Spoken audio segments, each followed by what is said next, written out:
Today is one of those once-in-a-lifetime word jumbles involving Stadia, Xbox, Outriders, GTA 6, Sony, and Strauss Zelnick, which honestly should be a Final Jeopardy question in its own right. I'd like to take physical media gets f***ed for 1,000, Alex. And it's wild to think that the here and now of gaming is actually the past of gaming, just kind of recycled and now more nefarious in its nature. So let's start to untangle this web by starting it off with Stadia and Xbox. And yeah, those are two words I thought I would never mention in the same sentence on this channel. Now, this sounds like they should not be in the same discussion. I get it, like at all, but they do share a common thread: cloud gaming.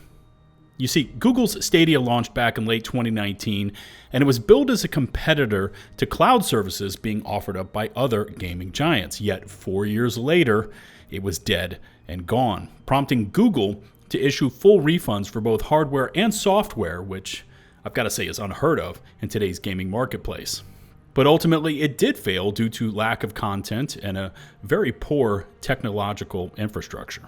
Xbox's This Is an Xbox campaign kicked off in late 2024 as they attempted to rebrand everything from phones to tablets and more as Xboxes. Now that one failed pretty epically as well, as it tried to shift gamers' perception of what an Xbox truly was away from a box and more so over to a place.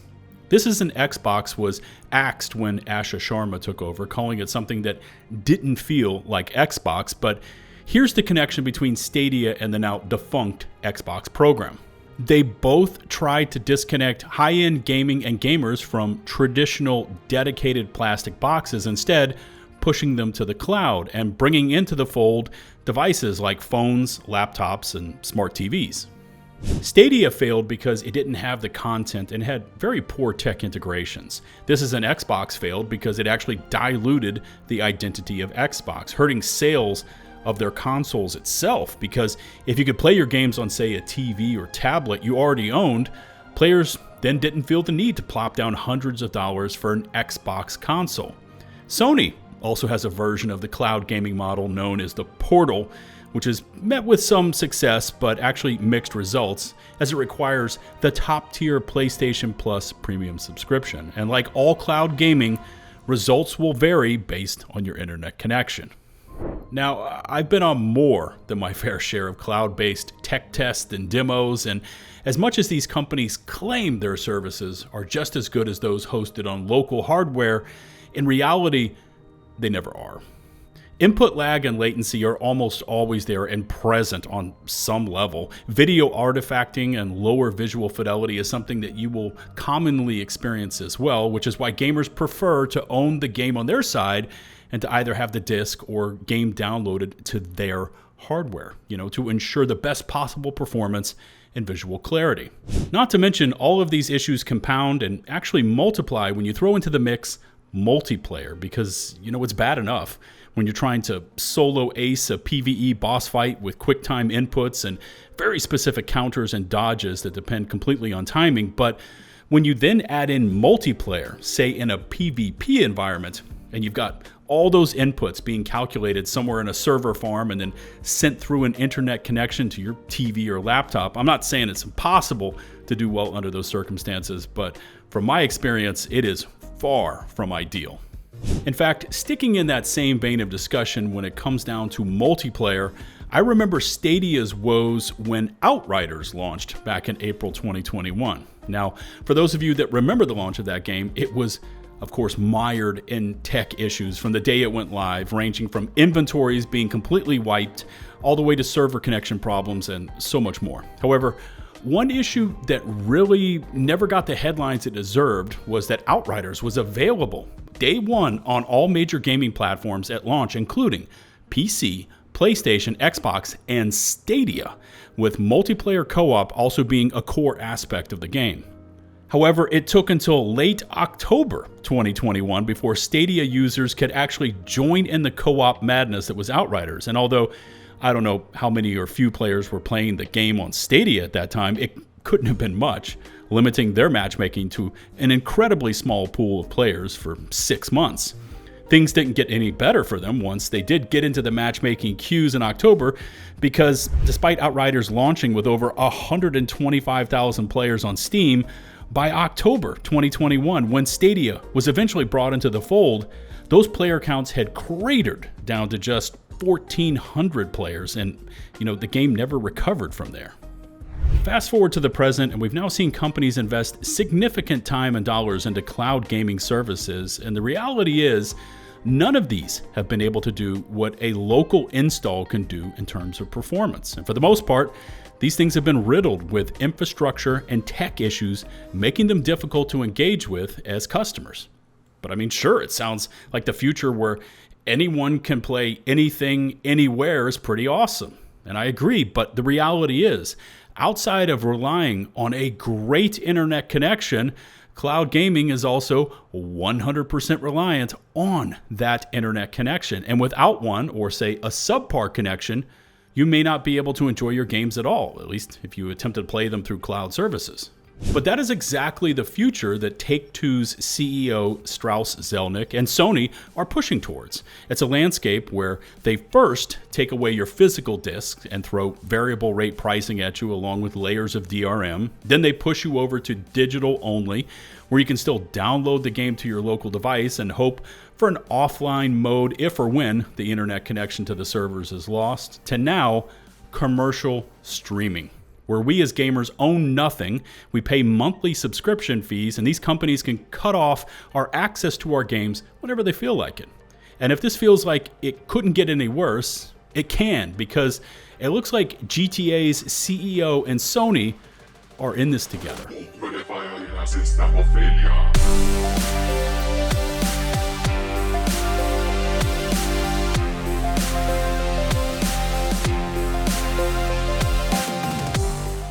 This interplay between Zelnick and Sony starts off with a Dexerto article quoting much of what Zelnick said during an August 7th Take-Two earnings call, where he mentions and affirms what Sony is doing by going full digital with all the familiar tropes we've been hearing for the past month.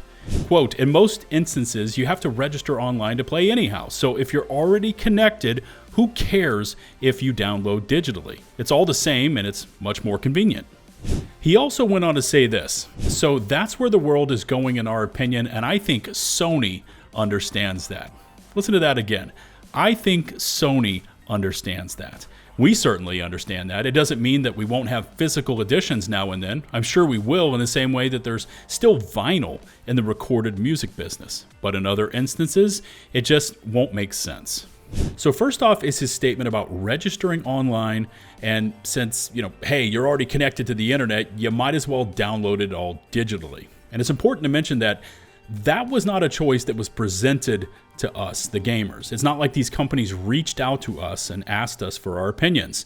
It was forced onto gamers, just like DRM and variable rate pricing. We used to get discs that contained the complete and ready-to-play game day one, and then it became most of the game, but it's going to need a significant day one patch. And these days, the disc is just a license key that grants you access to download the game. Now, I know there's some exceptions there with disc day one now, but again, this was not our choice, and our opinions were never sought out. However, Zelnick's second statement is where the coordination, dare I say, the collusion between Take-Two and Sony just kind of gets creepy. Now, if you remember, it was the Rockstar boss who first came out and broke the news that GTA 6 would not be selling a true physical edition, as their definition of physical was, again, a plastic box with some cover art and a digital download code inside. But when he says Sony gets it, along with the mention of all things vinyl in the recorded music business, that's where the possibility of coordination between these two gaming giants really starts to shine through. You see, Sony PlayStation is going to make a serious payday once GTA 6 goes on sale, and you can see that they're all in with this upcoming game release, advertising it on PlayStation home screens along with their It Plays Best on PS5 campaign.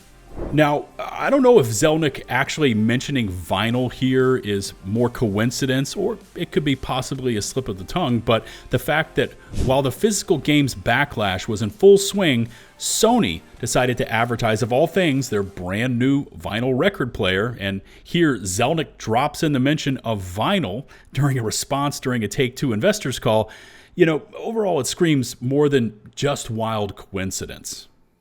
But here's where it goes from pretty bad to even worse, as Zelnick continued on during that same investors call, as he says pretty much the quiet part out loud, laying out the in-game master plan, if you will, for big corpo and gaming. Quote, with the advent of streaming, which we really do believe is around the corner, in terms of having something that's low latency and really works well for consumers, machines that weren't game machines before will become game machines. So without regard to what happens in the console business, which is of consequence to us, of course, we see the overall install base as a practical matter growing materially. And if you believe in streaming, to be clear, we really do, and I'm happy to put a timeline on it. I think we'll be in commercial streaming mode in 3 years. And by commercial, I mean low latency. That can 10 times the effective install base. That doesn't mean we're going to 10 times our revenue, and we wouldn't project that we would, because obviously your avid consumers already have access to video game machines. But I think it creates great opportunity for titles that are broadly desirable, even outside of core markets, and we do have titles like that, obviously. And that, ladies and gentlemen, is their master plan. As Stop Killing Games official on Twitter puts it, quote, translation, in 3 years, the transformation to you will own nothing and be happy will be complete. Streaming your games means that not only do you no longer own the games you play, now you don't even own the hardware you play them on. I mean, this really feels like the wheels are coming off at times. As just a month ago, PlayStation dropped their bombshell, no more physical media by 2028 announcement. And here we've got Zelnick not only patting Sony on the back for that decision, but laying out the blueprint for where these companies are headed. Total and complete control. Now, if things look pretty bleak right now and into the near future for gamers having any sorts of rights of ownership, could you imagine what that landscape would look like if these big corporations get their way and they push this thing over to streaming and a subscription model? Dear God. Companies could place different games into different tiers of subscriptions. I mean, you want to play GTA 6 at launch? Oh, sorry, that's not available to standard pleb tier subscribers. You need the platinum plan. So either jump up from $9.99 a month to $29.99, or I guess you don't get to play it. How about something like Ubisoft, which we already know would love to see an all-digital future? Could you imagine what the hell they would do with this model? Because we've seen them add in crazy progression grind in Assassin's Creed games and then sell XP boosters to help get around it in a single-player PvE game. In a subscription streaming model, there's every bit of a possibility of them going in even harder on that progression grind for base tier subscribers. But hey, for another $5 a month, you can move up to gold tier and enjoy 5 times XP. So you actually get to make it through the storyline and campaign at a normal pace. Plus, once this thing goes to streaming and we don't own the games and we don't own the gaming consoles, there's nothing from stopping any of these corporations from coming in month to month and arbitrarily raising the prices or making exclusions based on subscription tiers. And the rest of it is they try to milk us for every last penny they can get. I mean, if you need any more evidence of this new and wild games market, Rockstar is running a 6-hour exclusive look at GTA 6 on Netflix, where you can only view it early if you have already or choose to purchase, of all things, a subscription. Sure, you can wait until after that 6-hour exclusivity period expires and then check out the latest from Rockstar over on YouTube, but we've really entered the days when a trailer for an upcoming release is actually paywalled on a streaming service. But to kind of bring this to an end, we've seen cloud streaming services come and go already, each time plagued by their own intrinsic limitations. And to hear Zelnick toss in that thought here again, that within 3 years' time we are looking at cloud gaming, at being the status quo of gaming, is concerning. Especially when corporations are already pushing out competition and attempting to take over sole control of their products on the open market. Cloud streaming, though, looks to grant gamers even less control of their game libraries, as once one of these companies comes in and decides to remove that game from their service, your XP, your trophies, and all those game memories are just gone in a flash. Overall, though, it feels like we're barreling so fast towards this dystopian future where big corpos control everything about our gaming passion And instead of the good old days where we could just buy games, play them offline, and then share them with friends and family, we're instead being flung into an alternate reality where anything and everything is monetized. And we're delivered games that barely satisfy the lowest common denominator while being charged ultra premium prices. But as always, that's just my take on the latest, and here's where I turn to you for some honest feedback. So drop a comment and let's keep this discussion ongoing. If you happen to like the video, please consider hitting subscribe and ringing the notifications bell to receive my latest upload alerts. And before I call it on this one, I'd like to extend a massive thanks to all of our hardcore channel supporters. Until the next one, this is Lieutenant Buzz Lightyear, signing off.